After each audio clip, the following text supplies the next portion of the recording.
Pleasure to be joined by, I guess, coworker Ned Colletti of the San Jose Sharks. And I start with a little bit of a build-up to the big question. But, Ned, I'm just going to start with you with the big question. How does somebody like yourself, having decades of experience and rank in baseball, in that world, in a front office, how do you do a hard pivot to hockey back in 2019?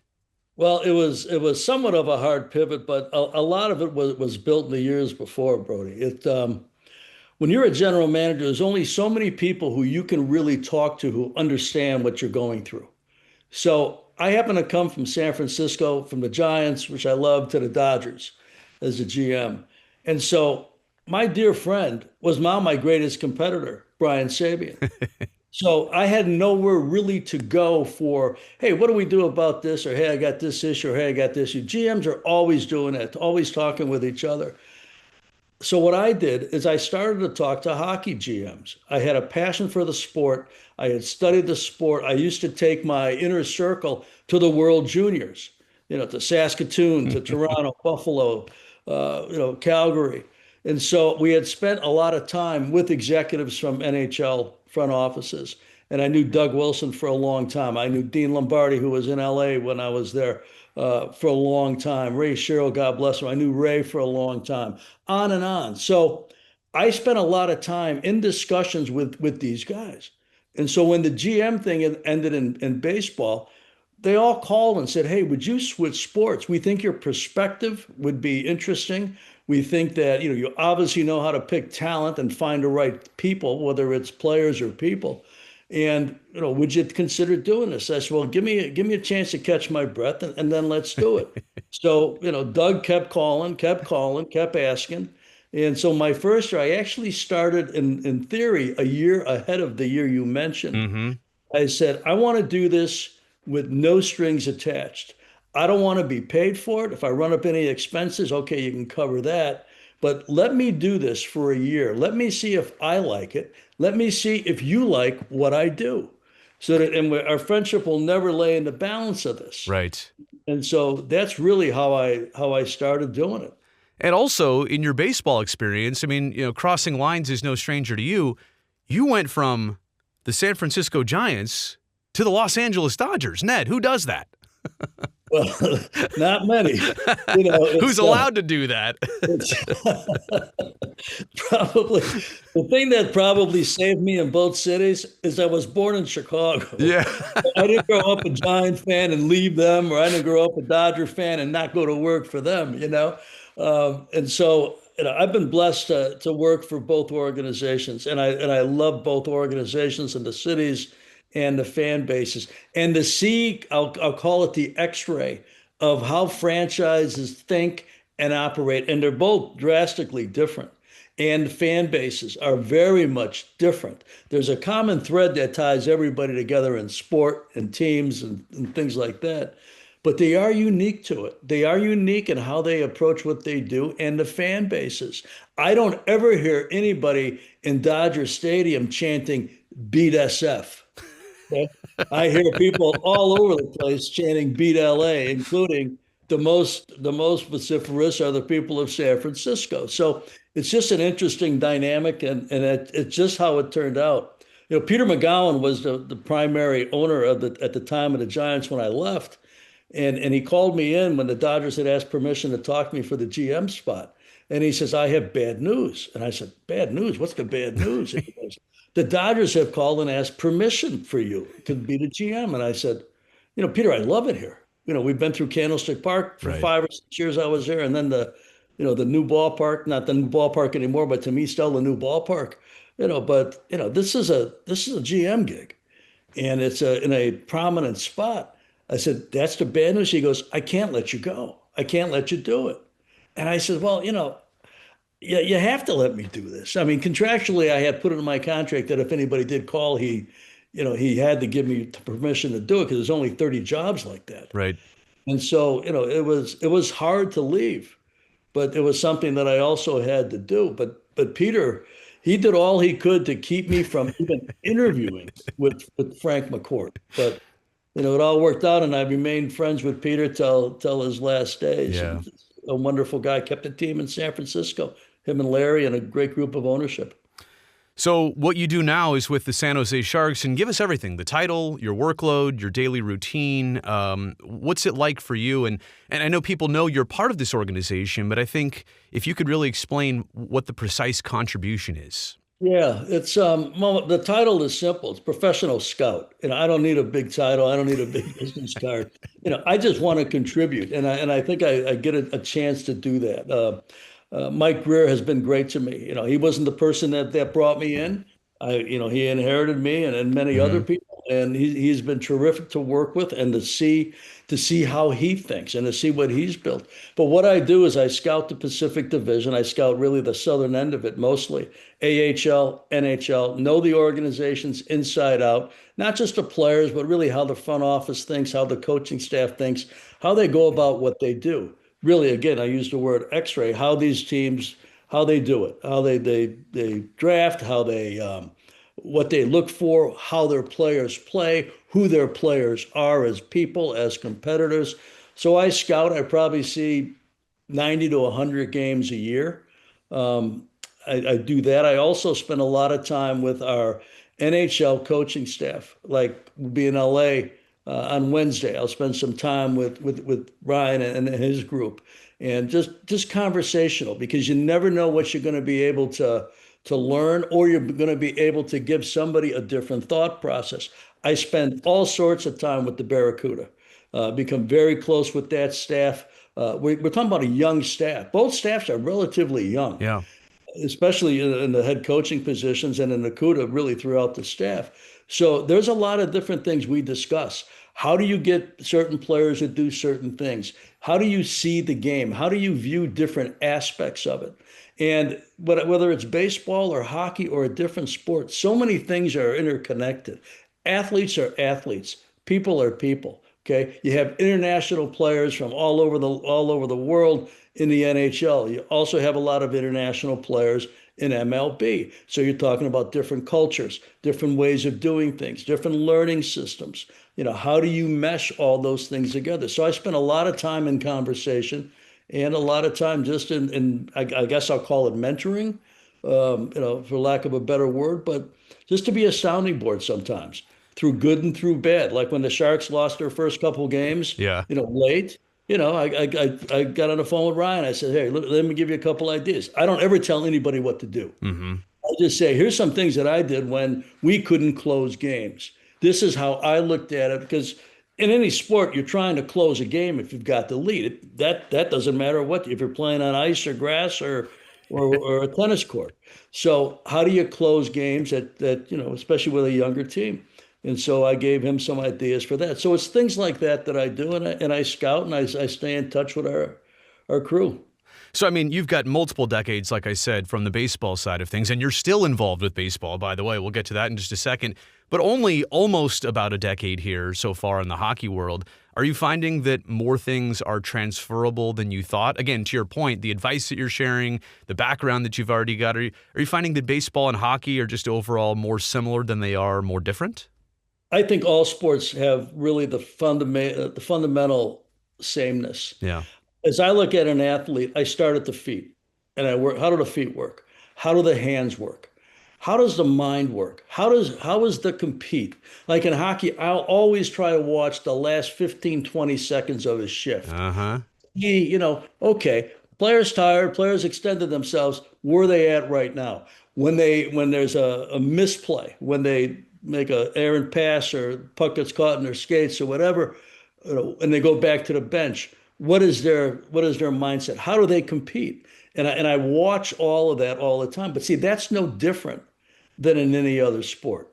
And so that's very, very similar. It's the athlete, and how do you get the most out of your people, whether it's an athlete or whether it's an executive, whether it's an intern, whoever it is. My goal has been for a long time, with my experience, to take it and to be able to give it to somebody else. At this stage of my career, my joy comes from other people's success. So what can I do? What can I say to give somebody a better chance to reach their goals, to have their dreams come true, so to speak, and do that? But the sports are very, very similar. Where they're not similar is in your salary cap. Yeah. It's basically a hard cap. You've got to have a long-term injury to have any flexibility with your cap. Baseball has no cap. It has a luxury tax. And certainly the team I worked for before the Sharks, the luxury tax is not much of a consideration when it's higher than probably a dozen payrolls in the sport. So you cannot buy your way out. You cannot buy your way out of a rebuild in the NHL. Sometimes you can buy your way out, although it's always going to be a little bit wary and a little bit, hit and miss with your free agent signings. Right. You can buy your way out a little bit in MLB. I just But I feel like in baseball we may already know who's a front runner for the next World Series, in a minute. but for the next Stanley Cup, I don't Well, know. Could be people, anybody's, honestly. people ask me all the time, so who do you like in the West? Who do you like in the East? And I'm naming like a dozen teams. Everybody. Yeah. It's crazy. It's great for the sport, great for the fans. Yeah. Hey, you mentioned like what you're looking at when you're scouting, like the last 15 seconds of a shift. I think that's an awesome thing for you to share, because it's interesting when I watch a scout watch a game, and sometimes you guys are over in the luxury box next to maybe where I'm sitting. I'm like, I wonder what they're watching right now, or what are they seeing that the average eye is not seeing? So when you're scouting, are you looking for the obvious stuff first and then the microscopic stuff? Or are you looking for specific stuff? Like what goes Yeah, into a scout's eye? that's a great question. I don't think there's anything that's microscopic. I think everything has value. Mm-hmm. In any sport, they say, "Oh, it's just a little thing." No, no, no. There are no little things. We can go back to the World Series. There's a little quote little thing that cost Toronto the World Series, in my opinion. We need to go there. Was it taking a secondary lead off third base? He would have scored without the. He would have scored with the same lead if he would have run through the plate. Yeah, that too. You slide to avoid a tag. You run through a base if it's not a tag. But anyway, I don't want We can get so sidetracked on baseball. So continue. Sorry. So, on the hockey side, I'd look at first step, which you do in any sport. I look at really the anticipation and the vision of a player. Does the player see what's going to happen, or are they trying to figure out what is happening? Because it is such a quick sport. It is so rapid. Baseball, you got the hitter and the pitcher. Hitter's got a split second to make a decision on what to do with a certain pitch. Okay, hockey's got 100 times more of that than you do in baseball. So how do people react? How is their quickness? How is their mind? How is the quickness of their mind and their compete? How do they compete when they're a goal down? How do they compete when they're a goal up? How do they compete in every aspect of it? And I watch body language, but I watch athleticism, but I also watch it, especially in a sport that is as quick as it is the vision and their ability to see what hasn't quite happened yet. And to me, that is one of the great traits, because when you sit upstairs and you sit upstairs, I sit upstairs, you see things develop. Okay, you're not at game speed, certainly, but you see things develop. How do they make the most out of what they see develop? Macklin, I mean, to me, he's genius at what he does because of his vision and his ability to process so quickly. And there's other players in the league that think like he does. Very few, but there's other players that have that quick mind to process, not to process at a standing stop, but to process at 30 miles an hour, which is a totally different thing than a guy standing in the batter's box facing 98. Okay, still very, very tough to do, but it's a different thing. So those are the things I look at, and I see a handful of AHL games with the Barracuda or with the teams that I'm responsible for. And the first thing you look for there really is skating. Can somebody skate? If that to me is the first thing I'll make a defining appraisal of is how do they skate? And what I like to do is I like to go into a rink when I'm seeing a team for the first time or the first time in a season, AHL, maybe a couple weeks after they've kind of settled in. Some of the players first time away from home, first time in the city, first time in this country. So I like to give them a couple, 2, 3 weeks to kind of settle in a touch. But really, it's how do they skate? And I go in there with a blank slate. I don't want to know who the top prospect is. I scout by early on, I scout by number. I don't want to scout by reputation. I scout by number. What do I see out of number 12? What do I see out of number 71? What do I see out of number two? And to do it that way, to start out with a blank slate, no expectation, and then fill it in and see what I see. And sometimes, but I go back or we have conversations and it's a high-end prospect that I haven't necessarily seen it. It may open somebody's eyes to maybe a flaw. Or I see somebody that is considered a moderate prospect, but I see how they think and I see how they react in certain situations. And I say, you know what? This there's more to this player than meets the eye. That is just as you just simply watch the game. There's more to him than that. The compete to Yeah. me is huge Yeah. in any sport, but especially in this sport. So, I mean, you joined the Sharks at a very interesting time, kind of the end of the run, so to speak. And 18-19 was a trip to the conference final, losing to St. Louis. And, of course, round one that year was Game 7 against Vegas. And then everything obviously changed and got torn apart. And then we went through a pandemic. And then we went through an overall admitted rebuild and the draft. And, like, you've seen so much happen in the last 6+ years here. So how do you start to evaluate where we stand right now? Because it does feel like the fruits of the labor are starting to be tasted just a little bit here. Yeah, definitely. I think the first thing, and I've told this to Mike when he first began, and I've told it to other executives as they sit in the chair for the first time. You have to be honest with your evaluation of your own players. You got to start with that because you have the tendency to think highly of people who maybe are just kind of mediocre. And the flip side of that is that sometimes on the outside, a player has got a lot of headline, a lot of billing to it, but not necessarily as you get to know the person. It's going to stop there. I'll go back to my Dodger days. Not everybody could play for the Dodgers. The talent aside, Yeah. it's a special player that plays for that organization. Same thing with the Giants. So you think about that as you go through this, and I see where we're at. And so evaluating where we're truly at is a key thing. I think that Mike has done a phenomenal job in taking over a situation that we had the contracts. We had the contracts. We were flush up against the cap, and by the time we got to be where we're at right now, or even a step or two further down the road, those veteran players were going to be at the end of their effectiveness. And it's not easy to do that. It's not easy to lose and to lose as much as the franchise has lost the last few years. I've been going there for a long time. I went to San Francisco 30 years ago. So I've been visiting that arena before I ever worked there for decades. Yep. And I used to see it like it's starting to be now full. Yep. And I saw it 5,000 people. And I thought, oh goodness, but the rebuild of it takes time and it takes patience.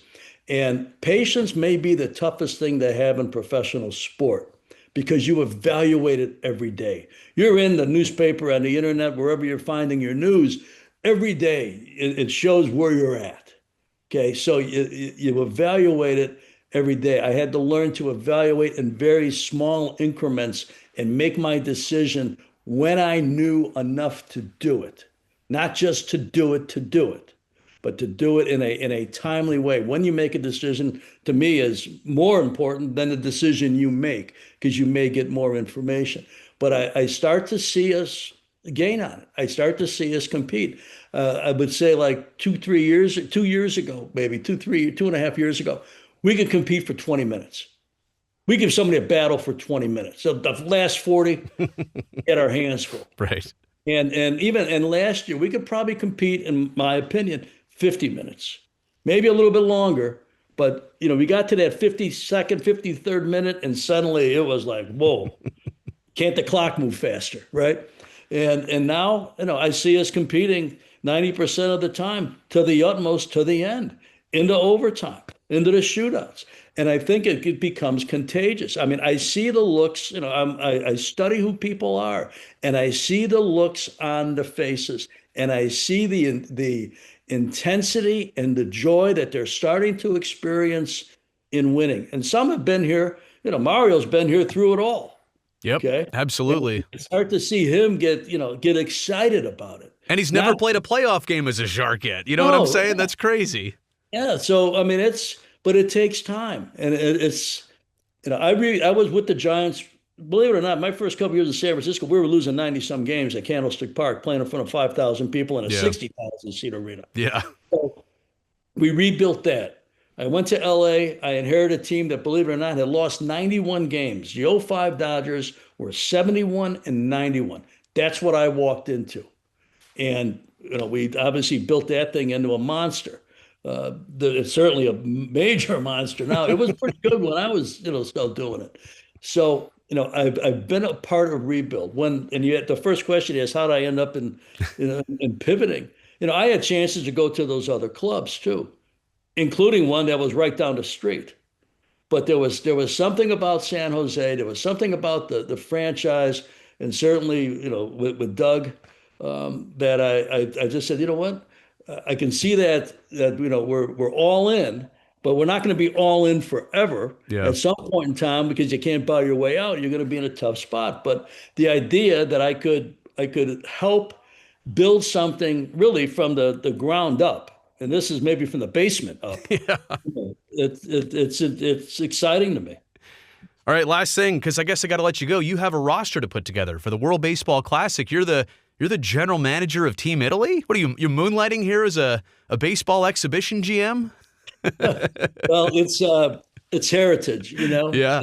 It's actually a volunteer position. Yeah. Okay. But for the amount of hours put in, I mean, I should at least get a dish of pasta or something. Hey, I'm half Italian, right? You did not know that, so now you do. There you go. Okay. Well, if you can play, I may have to call you. But it's interesting, it's designed, and I was a GM for the first 3 WBCs. It's designed to grow the game internationally. But the teams that need the most growth, the European teams, they have the toughest hurdles just to get through, to have players who can qualify. Right. Any players I get have to be able to get an Italian passport. Right. So that's tricky. That you have to have certain lineage, and when your grandparents came over, your parents, if it's your parents, it's simple. But if your grandparents, like I can't get one. So I have Italian citizenship. Well, and so if I go go get the passport in the next month, you let me lay down a few bunts, pinch hit me, or Well, what? I'm going to keep your number on file, I promise. But it's an honor to do it. Yeah. And it'll be done in the middle of March. The heavy lifting there's really no heavy lifting until you get right to the end of it, which is we'll see how long it goes. But we're going to compete. Yeah, I mean it's a cool story. It's something to watch and root for, especially Sharks fans knowing who you are and what's behind it. I really appreciate the time. It's been great to chat with you here, and hopefully a lot of Sharks fans, like they knew who you were and they knew you were around, but now they know a little bit more about your day-to-day and your background. So pleasure to have you here with the Sharks, and thanks for the chat. Thanks, Brodie. Appreciate being on with you. It's getting exciting. Yeah.